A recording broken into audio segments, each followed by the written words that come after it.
I'm Shane Nyland, and my co host is Blake Musser. And these stories you're about to hear are from Weapons Company, 2nd Battalion, 4th Marines, 1st Marine Division, about the events surrounding and directly from the mouths of the people who were in Ramadi 2004.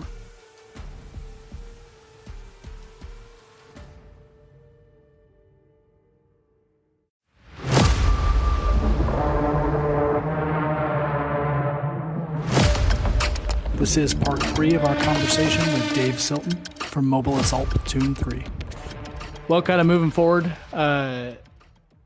late June, that was when the sniper team was killed, on June 21st. And I if I remember correctly, it was Sledgehammer, Map 2, Map 3 went out there for that. And then... Or no, I'm sorry. I think it was Rainmaker, Sledgehammer, and Map 2 went out there. Maybe not Map 3. But you guys went out there later. And that was, you were out all night. You know this as well as I do, but you were out all night June 30th. And then you went out to the you guys were on your way to or from the location out there by the arches where that building was, but it had been rigged and blown up the day prior. And then Conde was killed on July 1st. Yeah. I was really pissed at the situation because he was in at that time we've had upper armored vehicles for a minute, and he was in the only truck that was not an upper armored truck. And I really felt that didn't need to come out anymore. Like, it was not necessary to put people in that position anymore. Like, we have enough trucks, we're good, just don't use that one. Like, it would be nice to have one more, but we don't. Why take the risk?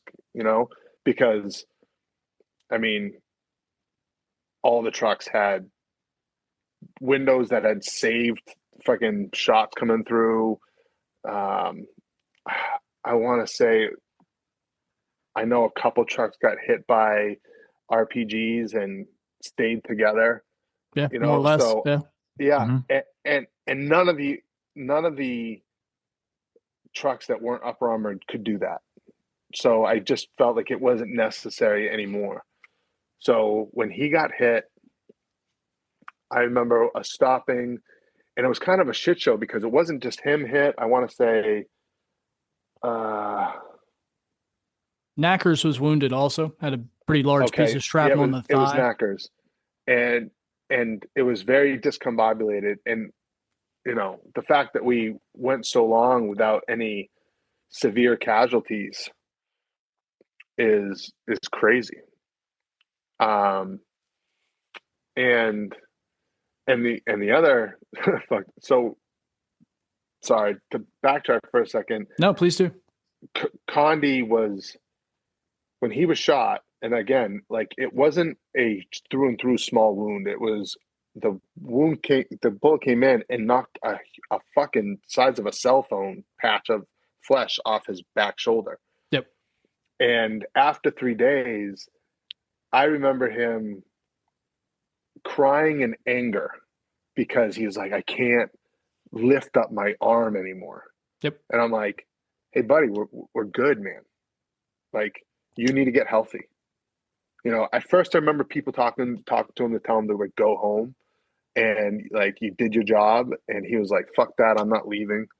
Like, you can't make me. I'll heal up in a week and I'll be good. And I remember talking to him one time and just being like, bro, like, we got it, man. You are no good to us with one arm. Like, you need to be healthy. You pushed through for 3 days. We got through the thick of it. Now get healthy. And I know it absolutely killed him because it, like I said, like, he was an absolute warrior, and he exemplified what it was to be a fucking Marine leader. And so when he got hit, it rattled a lot of people, and again, it was our first casualty, like, serious casualty. I don't know. I felt like, and I know maybe you guys didn't understand the depth of it, but I felt like Cummings was your first big casualty because he was shot through and through on the chest. Yeah, And I I didn't completely expect forgot him to about that. ever come back, but he came back 2 weeks later. I totally forgot about that. Yeah. Yeah, you know, I again, and not to take away from Cummings' injury, it just, if you think about, pieces of our platoon, not that Cummings wasn't important, and not that No, no, no, no. Yeah. anyone in his, but Conde was a not just a leader, but like he was a kind of like the pulse to our platoon, Right. you know, um, and because Conde was there before Williams and Lashard, so Conde kind of, you know, it was kind of his platoon in the way I always kind of looked at it, because he kind of set the tone for how we were, you know, Yep. and so when he got hit, I remember us loading back up and taking him to I think combat outpost, and us carrying him in, and again I thought he looked. I was like, I don't think I felt that he wasn't going to make it, but I didn't say anything, because there was a lot of people like, he can make it, he can make it. If anyone can make it, Conde can. And he had just, I want to say he had just come back to us, not too long before that, Hmm. and I remember getting, he left. They airlifted him out, and we went back to the hooch, and I was just like rage. Like, I hadn't felt it before, but like just rage, but not outwards. It was just like inside, just so angry, and everyone was dealing with it in their own way. And I was like, all right, we gotta get the trucks ready, because we're gonna go back out. Yep. And I went out and I grabbed Conde's gear and washed out the trucks and got ammo and got them all ready. And I remember going to the headquarters hooch and be like, hey, here's Conde's gear. And they're like, what the fuck are you doing? And I'm like, we gotta get ready to go.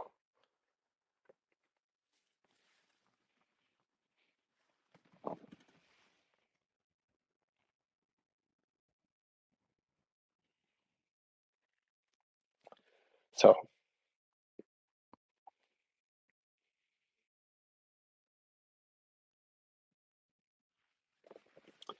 but you got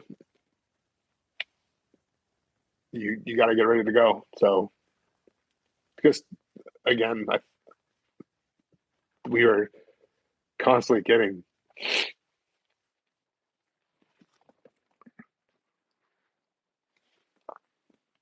sorry. No, take Um, your time, man. I just felt we had to get ready to go,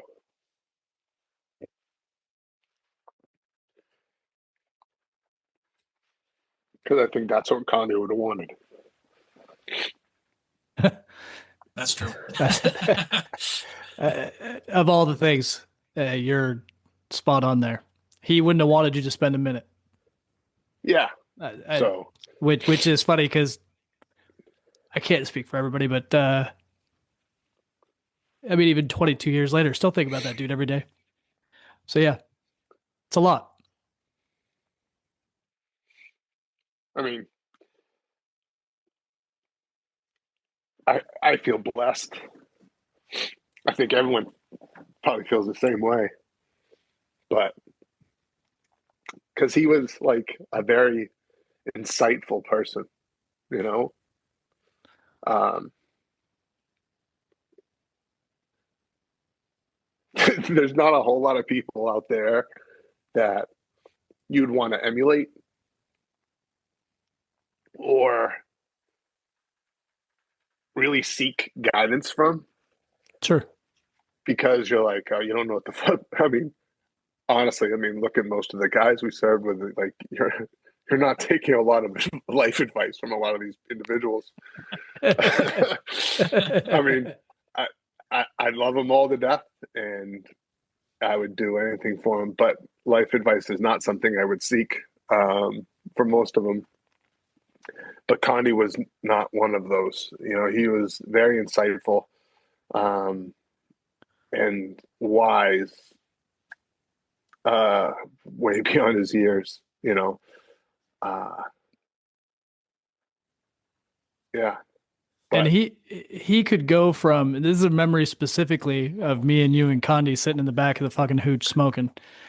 And he could talk about anything. He could talk about literally anything. But I remember specifically we were talking about the history of the Middle East and him being like, all right, Judea, Jewish, Israel. And like he was like going through all of it, like drawing shit in the sand. And like it was like it was the deepest marine conversation you had ever had with a bunch of 20-year-old idiots. But it was good, man. It was good. He was a deep thinker and at the same time a constant joker. oh yeah, Always telling fucking hilarious stories and hilarious jokes. And then yeah, and then a great marine, a great leader, and just funny. I don't know. There's not an easy way to describe. He had a high amount of charisma, and people gravitated to him specifically. Staff NCOs, officers, junior enlisted, all like everybody enjoyed him. and you know, some people have the ability to sit there and just listen. I'm not one of them. But Conde, he could, and not only that, but when he spoke, it wasn't nonsense. You know what I Right. mean? It was good information, and it was something like if it came out of his mouth, I could take it to the bank. Like it was just, Yep. yeah. So his loss hit, I know, hit really, really hard. You know, I can't say there was many guys in the unit that didn't feel that they were that they were not, they were all very close to him. Um, I think everyone had a connection, and again, that speaks to him being able to connect with everybody. You know, even, and again, we had plenty of guys that could just find a way to get in trouble or do something wrong, but he even had a way to connect with them. And again, and he wasn't the type of guy that was just like, oh, this is my squad and that's all I'm worried about. He was there for everybody. No, I didn't live in the barracks, so I didn't know some of the barracks stories, but I guess he was snatching up 81s and doing like room clearing with teaching some of the junior 81 guys how to clear rooms. Like that's not typical. That it makes sense to us because we knew him, but that's just definitely not typical behavior. People usually had their group, their squad, their clique, their whatever, and he was everywhere. He was everywhere all the time. All the time. Yeah. So his loss was a huge hit. And again, I think, losing Savage, that sucked. And again, you always feel kind of closer to the guys that you're right embedded with, but they all hit, and which it was very amazing that through everything that we went through, that our company left with so few losses. Yep. On the battlefield. Yep. It's miraculous, to be completely honest. Yeah. We were in all the heavy firefights. I mean, anytime Echo, Golf, Fox, we're in too big of a fight, we went out. Yeah. And so it's incredible that we didn't have more KIAs. Yep. And even more especially and even more grievously wounded individuals, because we don't even right. have that many. Like, I mean, a lot of us have injuries. Don't get me wrong, but Yeah, We have probably, oh, I don't know, 10, 10 that I can count right off the top of my head of life-changing injuries, eyes taken yes, out, that kind of stuff. yeah. Right. Not being able to walk right for a while, multiple surgeries, those kind of things. People who had to be on breathing tubes or I tracheostomy, mean, that kind of stuff. was it Worth and Knackers, and was there one more that was actually sent home? There was a Riegelsberger, Riegelsberger was sent Oh, home. Riegelsberger. Yeah, Home, Riegelsberger went home. Hurley. Hurley. Okay, Yeah. so I Definitely a mean, And we handful. had some, but I mean, but when you think about the 9 months that we were there, or whatever it was, we should have had way more. I mean, the number well, of the especially with IEDs that hit us that didn't yeah. do anything. Yep. I mean, and especially the fact that like Echo Company, we knew how hard they got hit, Yeah. and Golf Company how hard they got hit, and it was just like, and again, a lot of theirs was dismounted. I mean, and again, they had that one guy that was relieved of command, Mm-hmm. Mhm. And that plays into it. But just, it's amazing that as many engagements that we had, and it felt really. And again, that's why I feel like it's such a blur. They kind of blend because you just start to get numb because it's always it's happening all the time. Yep. Right. Yep. Well, last big one that I know of for sure. Now there are multiple small gunfights. For your platoon, seemed like they were always in contact one way or another in smaller engagements, but almost like your revenge fight. To put it, I mean, maybe not a good way to put it, but July 21st was when Golf Company was coming one way down Michigan. The command element was going the other way down Michigan. Some guys on foot, some in vehicles, but then they started moving a little faster, and they had a big IED go off by Saddam's mosque. And you guys were the first out response, your QRF that day, and you got into this is when Oliver North was there and he videotaped everything. I remember a very Oh yeah, wonderful piece of video footage of you running directly down Michigan while you can see the bullets hitting the ground, which I think is hilarious. And you're running with a map in your hand and yeah, down the middle of the street. yeah. Like you know, I'll be honest. During most of that time, and again, not being macho at all, but I wasn't scared most. Like I Right. really wasn't scared of anything. I just it never, even when our truck got hit, when I got hit that time, I wasn't scared. Like I knew like, hey, I'm gonna do my job, and whatever's gonna happen is gonna happen. It wasn't until like the left seat, right seat, I was fucking petrified. Yes. Yeah.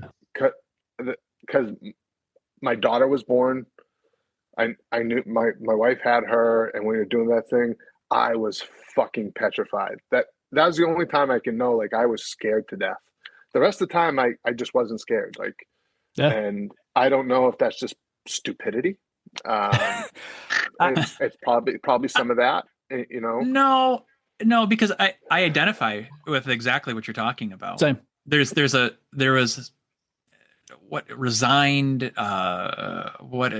just I don't know what it is, but all the way through, I don't remember I remember thinking a couple of times like, fuck me, why me? This is stupid. What, like this is stupid, but not being afraid like the way that you're talking about it. But I agree that left seat, right seat bullshit.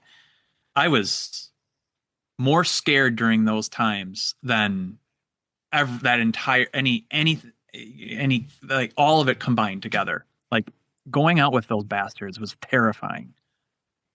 Yeah, I was, and again, I think it's because we didn't have a lot of the guys I know I could depend on. Yep.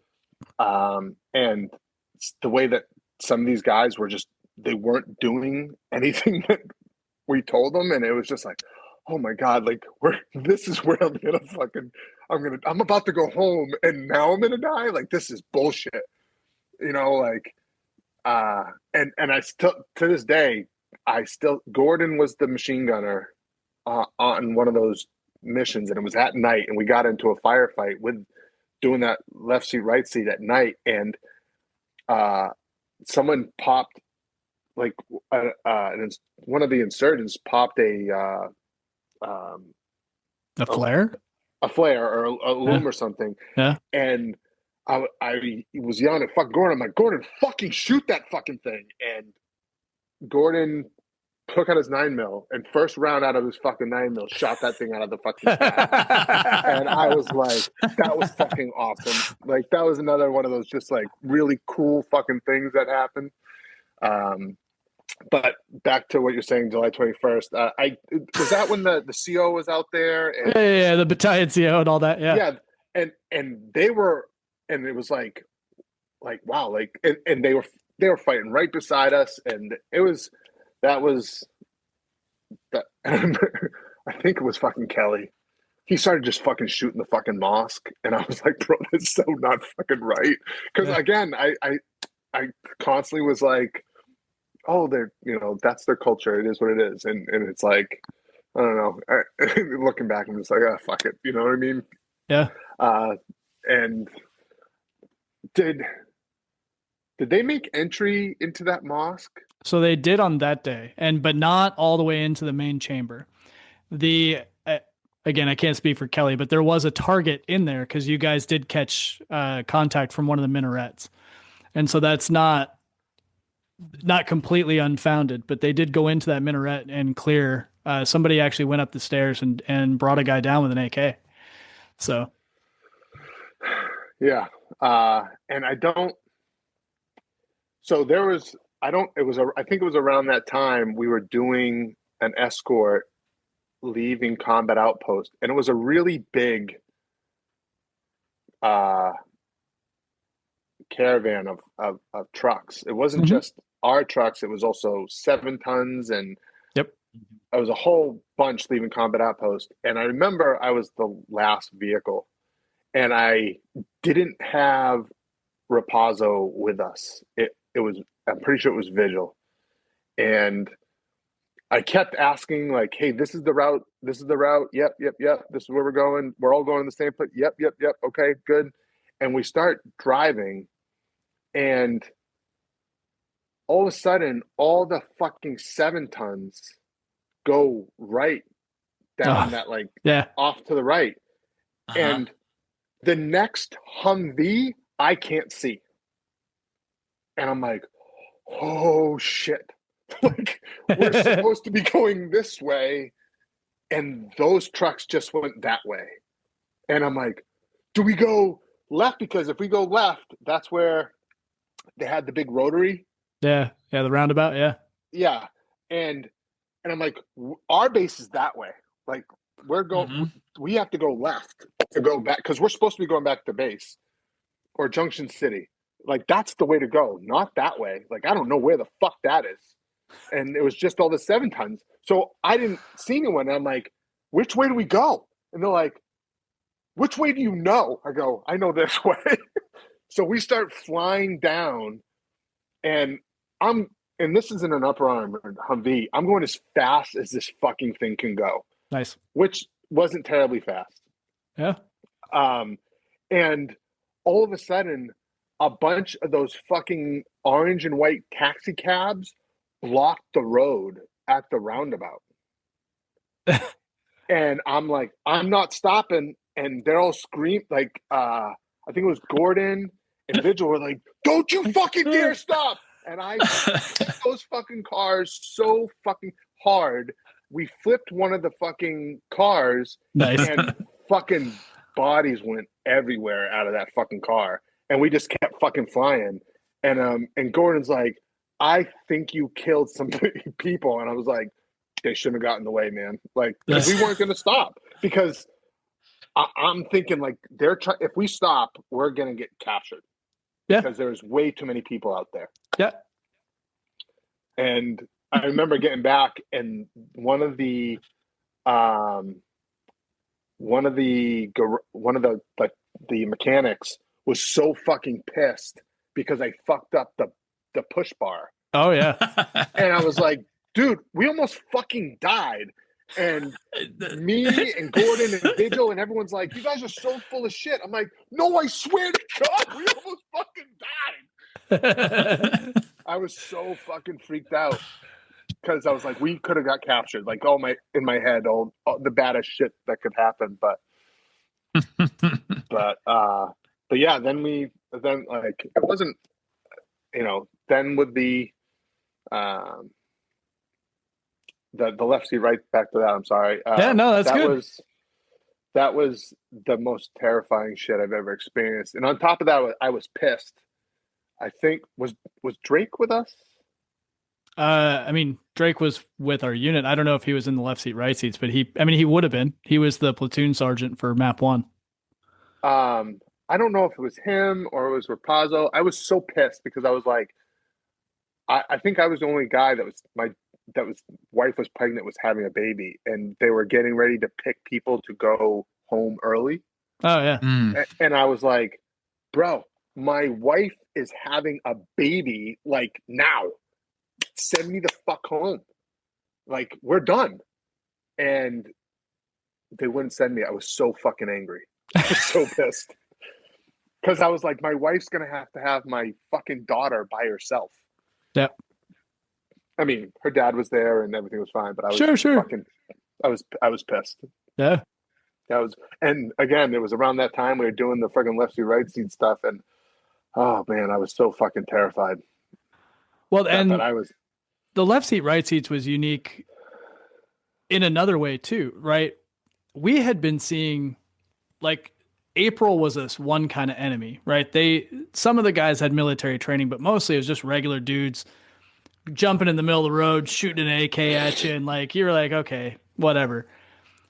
Come like July, we started seeing more trained fighters, so there was like sniper fire and more accurate RPG shots and all that stuff. Those motherfuckers that were there in September, the black pajama dudes, they were not only good shots, but no fear, crazy as shit, running straight at the trucks. Down, man. Yep, yeah, exactly. Running straight at the tucks, throwing hand grenades. Like, I've never fucking seen it. I hadn't seen anything like that the whole deployment. That was a whole different level of assault. Different. Yeah. Yeah. So, I was just like, dude, we need to get the fuck out of here. These guys don't know what they're doing. And again, I remember them saying like, hey, our command told us not to listen to you guys. Yeah. And I was like, what? I was like, dude, our guys are straight fucking warriors. I don't know what the fuck you're talking about. And they're like, no, man, like, they said you guys are all like fucking cowboys. And I was like, cowboys that are fucking still here. Yes. I was like so fucking put off by that. And I was just like, and I almost felt bad. I was like, you guys do not know what you're in for. I don't like, I think because of the casualties that our battalion took, everyone thought we were like incompetent. Yep. That's I think that's a reasonable estimation just based on what other people have said, for sure. Yeah. And I remember my wife because I remember one time, I want to say when Fallujah was fucking kicking, because Fallujah was like around the exact same time. Exact same time. It was, yeah. And I remember like at one point we were gearing up to go up to Fallujah, and I remember my wife was like, well, Ramadi doesn't seem like it's that bad. They're always talking about Fallujah. And I was like, and I remember like, is this not bad? Like, maybe this isn't that bad. Maybe we're just really fucking pussies or something. Like, it's the true definition of being gaslit. Yeah, like, absolutely. And I was like, but like, hearing some of this, and again, not to throw any shade on the guys that were dealing with Fallujah, but it just seemed like a completely different element where it's like, you hear like, oh, they surrounded the city and basically told everyone, if you're a fighting aged male, you can't leave. Everyone else, women and children, get the fuck out. And then they kind of surrounded the city, didn't let anything out. And then every once in a while, any mission, they ran a mission inside the city that they would get attacked, but it was like they knew that's what they were going in prepared for, where, we're on a Sunday drive to combat outpost to drop something off, and all of a sudden we get contact. I just felt very, and again, Fallujah was smaller, right? It was, it's technically smaller, yeah. Footprint and by population, both. Yep. Like how much smaller population wise? Not considerably. It was 300,000, I think, but it was still smaller. It was definitely less spread out. Yeah. So I was just like, man, maybe this is not that bad, and like, wow, Fallujah must be worse, and just like trying to mentally think about, what we're dealing with, yeah.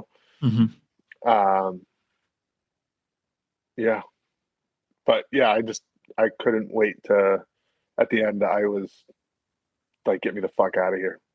Well, I mean, that's a good segue. What was it like coming home? I mean, you had a new daughter. You had a lot of things to come home to. So, first of all, being a police officer, dealing with mental illness in our country does a terrible job now. Right. Dealing with this shit. At that time, it was even worse, which is hard to imagine that they had as little as we were prepared for what we were getting into combat wise.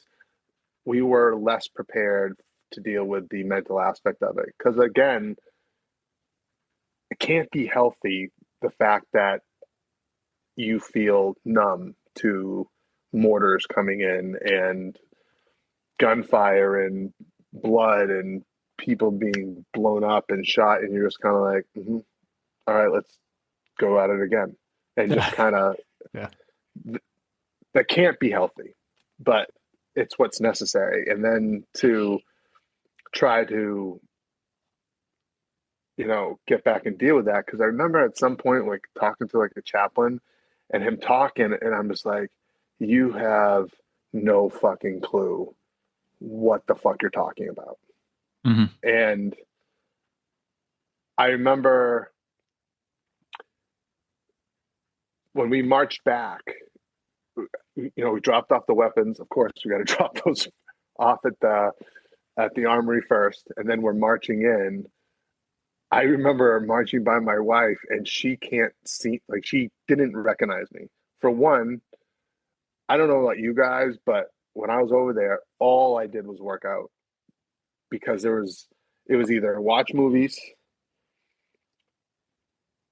fuck around outside the hooch in one of the many games that we would figure out how to play or that we had available to us, or I would go to the gym or run.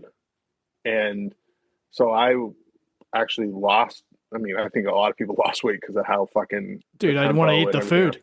And the food was terrible, but I was eating good. I was eating tuna, and I had protein, stuff that my wife sent over that I was drinking. So I was getting in good shape. And I get incredibly dark with a lot of sunlight. Yeah.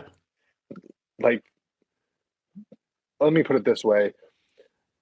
When I first started on the police department, people came in asking for the black officer, and they're like, we don't have one. they were asking for me. So, and again, I'm not saying a white person come asking. I'm saying black people saying, hey, can I speak to the black officer? Like, I remember pulling up to a lady. We have an ice cream place here in town. And the woman walked up, and she's like, can I talk to you for a minute, son? And she was an older, like, she's probably like 65, 70 years old. And I'm like, yes, ma'am, how can I help you? And she's like, it's so nice to see a nice black boy on the police department. And I was like, yes, ma'am. What? I thought I was being gaslit, but I can get really, really dark. But so when we marched by my wife, she didn't recognize me. And so we break formation. I walk up, and my wife kind of like looking at me, and then realizes it's me, and she's holding my daughter. There was actually, and we still have it, there's a newspaper clipping because the news was there on our return and stuff. And they took a picture, and I'm sitting there holding my daughter, and I have my son Tyler. I have him in my other arms, and it was that was a great homecoming. And I was super, super excited, and glad to be home. But I was not prepared in the slightest to deal with the emotions that came after. And like, the good thing is I drank so much in Okinawa that I was very turned off of alcohol after Oki. Yeah. Because like I said, being there for a year, and I can honestly say the only time I wasn't drinking was when we were on ship. So it was a ridiculously unhealthy level of alcohol when in Oki. So when and again, I kind of mentally, I kind of transitioned because I didn't like how getting so shitty and not being in control, because being in Iraq and being a driver, I was in control, as I think that was one of my, mental defense mechanisms. Like, hey, I'm in control, where we go and what we're doing. So I'm good.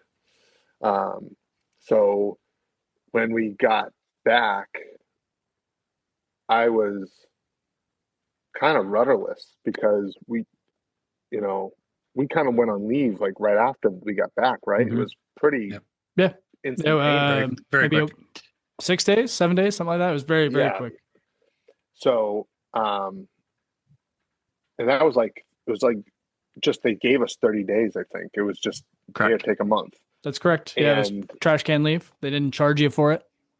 Yeah, so I remember my wife was amazing, and she was like, whatever you need, just tell me.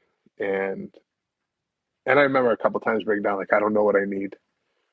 I think I just need space, and I would go for drives for hours, and go sit in a parking lot and just smoke a pack of butts in like an hour, like just mentally trying to like process some of what was like the feelings and emotions that I didn't know what to do with. And again, like, how society talks about toxic masculinity and all that stuff. Yeah. I don't think anyone understands that that's the pull yourself up by your bootstraps isn't what's the toxic part. It's the fact that our egos get in the way, and we don't talk about our feelings, and we don't discuss what our problems are. And, and that's always looked at like a sign of weakness, and again, like, I do not come from a perfect home, and, I dealt with a lot of types of issues, and, which kind of gave me a little bit of thick skin to deal with some of what the Marine Corps had to dish out. But when you don't know how to process these feelings or these emotions, they don't come out in good ways. And, I had some really bad habits of like driving around like trash in the road. Like, I remember almost getting in several car accidents because I would see something on the side of the road and I would just yank the wheel to the other. My wife was like, what are you doing? And I'm like, there's something on the side of the road. I got to get away from it. And, and you know how in California, they have all these like little metal breaks in between the road that it could expand and contrast, because of the heat, so they don't get tons of cracks. Well, when giant semi trucks drive over them, it's freaking loud. Yeah. Like, it makes a large sound. And I remember it was one of the first few days we're home. We're sitting in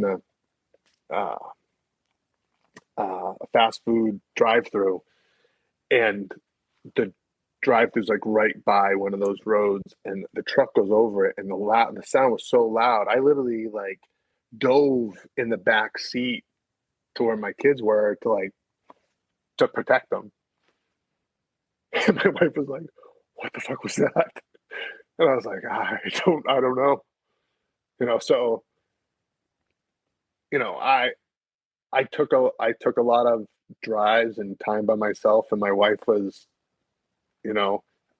she voiced her concerns a couple times, and I was like, I don't know what to do with this stuff. And she's like, you need to talk to somebody. I'm like, I did, and they don't know what the fuck they're talking about. And then eventually I just crammed it down over that 30 days and just locked it in a box. And it sat there for quite a while.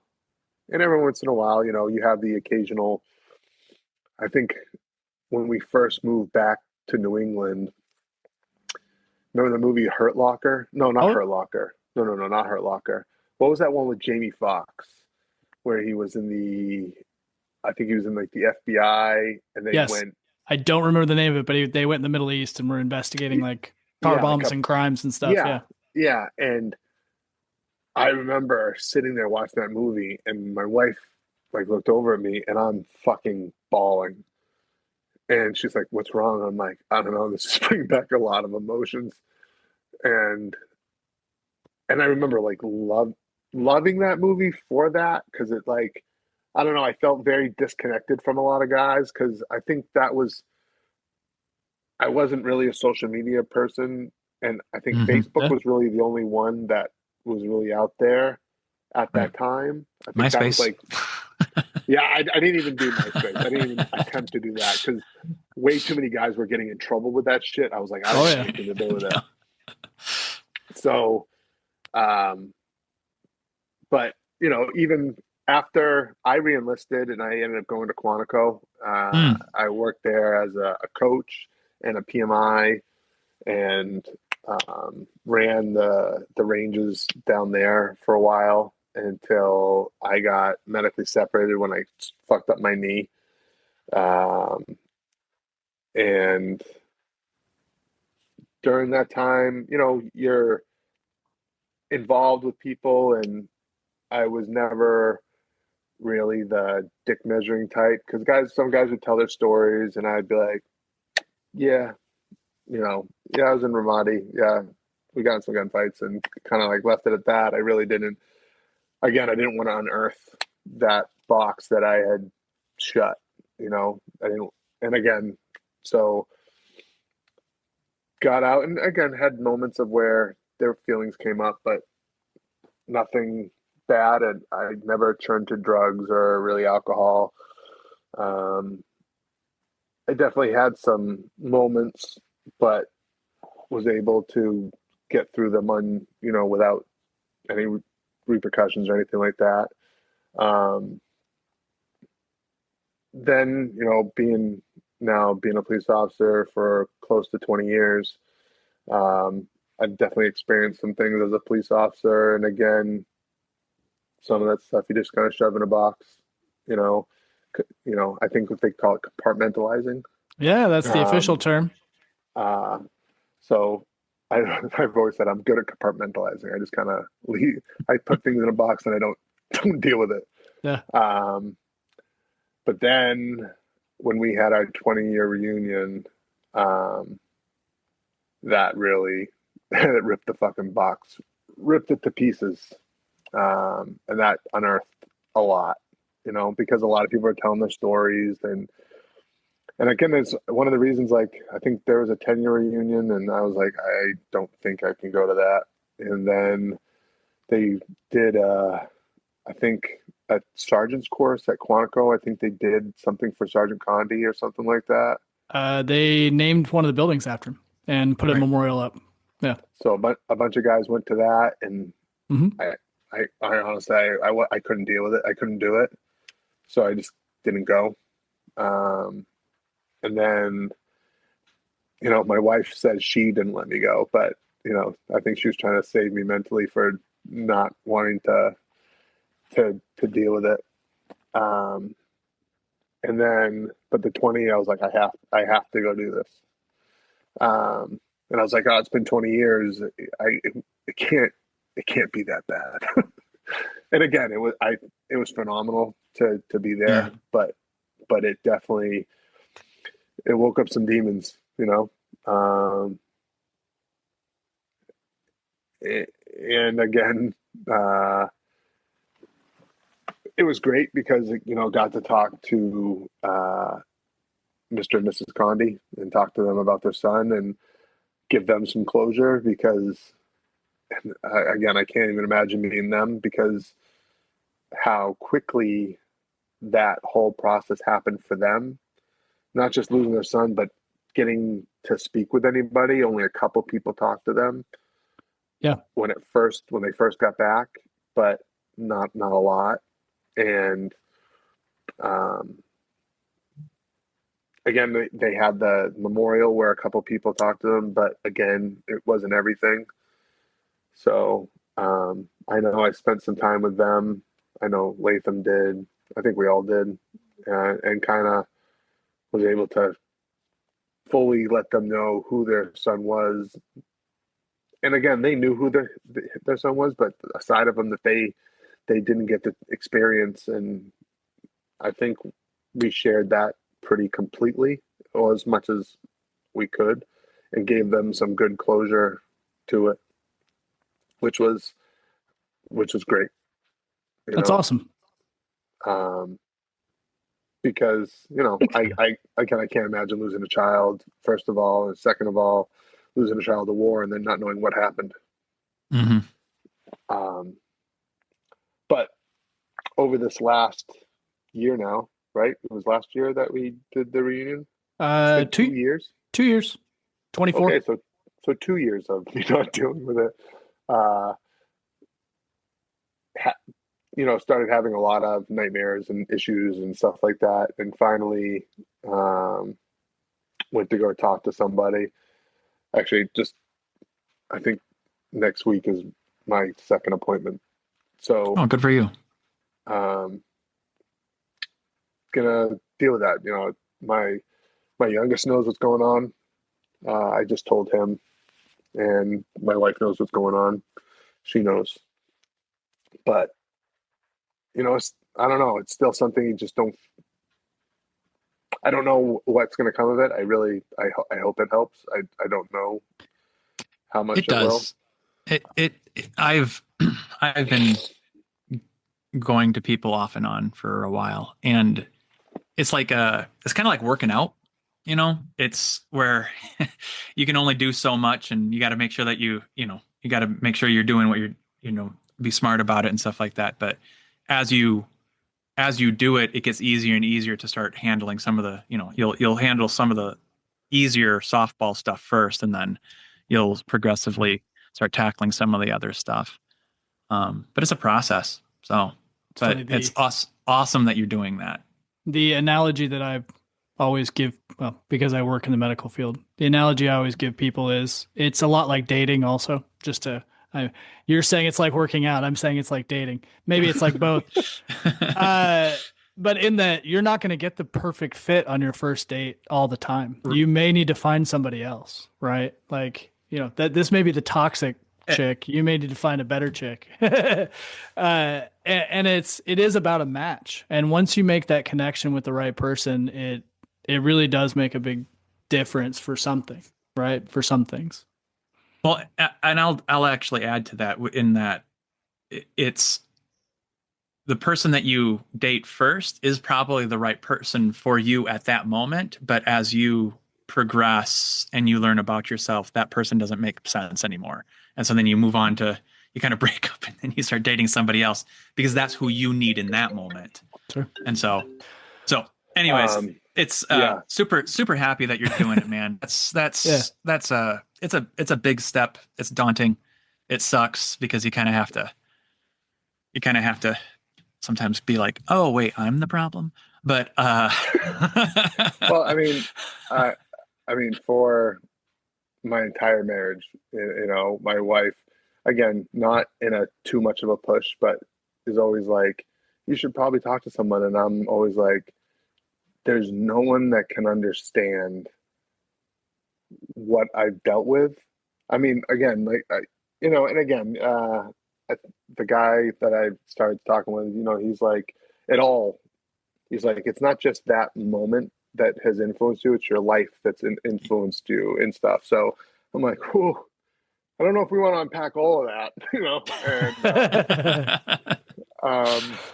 and, but he's like, it all intertwines with each other. And I'm like, ugh. I was like, okay. I was like, all right, well, you got me. I'm here. I'm gonna try to do this. But my wife has been pushing for years, and I'm just like, no, there ain't anyone that can understand. I'll be okay, because I didn't want to take. I know a bunch of guys taking stuff for like antidepressants and all that kind of stuff, and I don't need any of that kind of stuff, just because I'm never going to kill myself. I have a very strong stance about, suicide, and I'm not real happy with society as a whole and how they've changed suicide, the way they look at suicide, where now we look like we pity the person before we kind of shun them. And I'm not saying it's good to shun them, but by changing how you look at suicide, it's almost made that an option. And I've never looked at that as an option, or I don't think it should ever be looked as an option. It's not an answer. So I never wanted to take those meds, because I was like, man, like, that's mind altering and stuff like that. And I kind of don't like drinking because it's mind altering. Like, not that I don't drink at times, like, but if I say I drink 5 times a year, that's probably a lot. Yeah. Yeah. So it's not something I don't do. And if I do it, I sip. I don't really drink, because I just don't like that part of me. And I always thought that if I took something mind altering, it would be a bad part as well. You know? So, yeah. So yeah, I'm on that road to try to fix that. Like, I'm good, but definitely need to sort through some shit, because some of these fucking nightmares are getting kind of freaky. So I need to figure out how to deal with this better. Well, dude, sounds like you're on the right path. Yeah, we've been going for 3 hours. Is there anything we didn't cover that you want to cover? I mean, strangely enough, over there, I would say I wouldn't not do this. I would have chosen to do this again. Yeah, and nice. I wouldn't have done it with anybody else, because it's made me who I am. So as terrible as a lot of it was an experience in itself.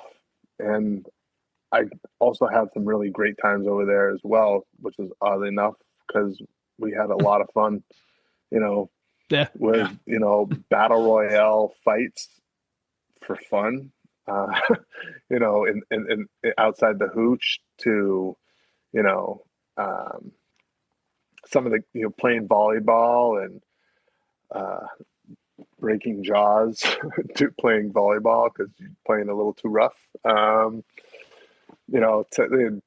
like playing dodgeball, to walking out to go use the shitter, and you see the flashlight going crazy in the shitter because someone's in there jerking off, and you're just like, that's disgusting. It's definitely an experience. I wouldn't change it at all. Nice. That's a great way to end it out, dude. If you like what you heard, make sure you subscribe for future episodes on your favorite podcast service.